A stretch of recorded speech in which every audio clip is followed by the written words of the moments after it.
Pinagdaanan lang ni Pangulong Bongbong Marcos ang aligasyong sangkot siya sa iligal na droga at muntik pang ma-raid dati ng PIDEA. Nasa frontline ng balitang yan, si Maricel Halili.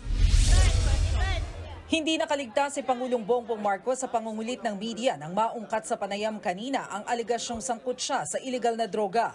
Na-corner si PBBM ng mga reporter matapos dumalo sa isang event sa Pasay. Pero imbes na sagutin ang issue, natawa lang ang Pangulo at saka umalis sa venue. Unang umingay ang issue noong Abril matapos kumalat ang ilang dokumento ng PIDEA na nag-uugnay umano kay PBBM sa droga na muntik pa raw targetin ng raid sa Makati noong 2012 kasamang isang artista.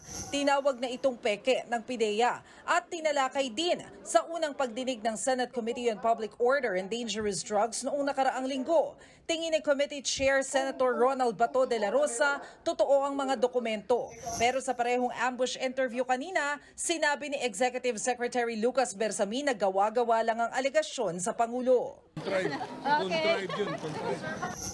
Hindi ito ang unang beses na nasangkot sa issue ng droga si PBBM. Nauna na rin niyang nabanggit ni dating Pangulong Rodrigo Duterte sa isang prayer rally sa Davao. Pero pinabulaanan na rin ito mismo noon ni PBBM at maging ng PIDEA.